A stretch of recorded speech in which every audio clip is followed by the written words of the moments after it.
Hi, it's Wednesday, and I want to talk this morning in the devotion about some of the danger of flattery.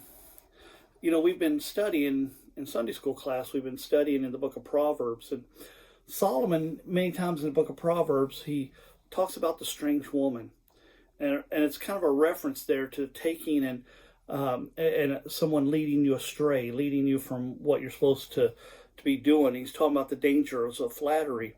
And what it says in Proverbs 7, verse 4 and 5 says, "Say unto wisdom, thou art my sister, and call understanding thy kinswoman, that they may keep thee from strange women, from the stranger which flattereth with her words." There's a King Canute as one who ruled over Denmark, Norway, and England more than 1,000 years ago. And he was a wise ruler, and he diligently worked on making his kingdom better and helping out his people. But he was surrounded by a group of people who did nothing but the yes men, if you want to call them. They were there to flatter him, but they had ulterior motives. They wanted advancement, they wanted money, they wanted prestige, and so they wanted all these things, and they were trying to get that from him. And so their continual flattery that they had was just driving him crazy. And so he wanted to put it to an end. So what the king did was he decided that he wanted to take his throne and take it over by the seashore. And they wanted all these people around him, all of his cabinet, if you want to say, all of those people around him that were flattering and all that. And then when he had him there, he asked me, he said, "Okay, now I want all of you to repeat your flattery. Tell me about how great a king." And they were saying how he's the king, king over the earth and king over all this and can do all these things. And so he said, okay. So he stood up and he commanded the tide not to come in. He said, you're forbidden to come in. You must stay out there. Well, it wasn't very long that the tide did come in. And while he was sitting there, he had the tide down there up around his ankles, and the tide came on in. But what happened was King Canute, what he did was he rose up from his throne, and this is what he said. He said, "Let all men know how empty and worthless is the power of kings.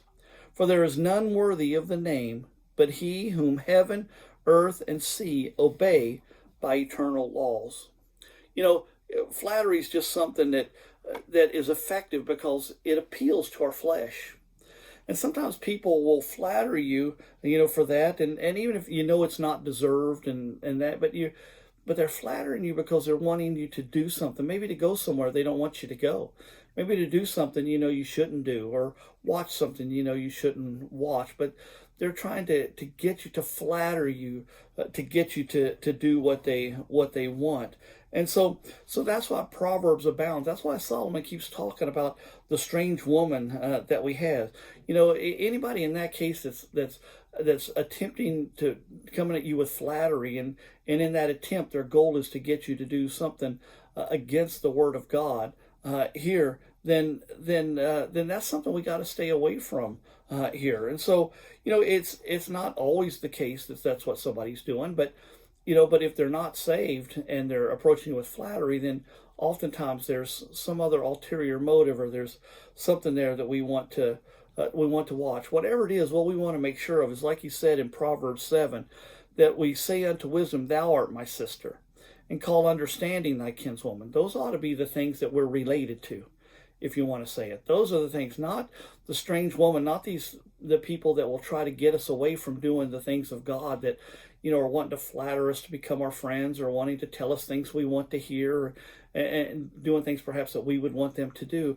But he says those are the things that we got to stay away from, because those aren't the things of wisdom, and the things that are going to hurt us.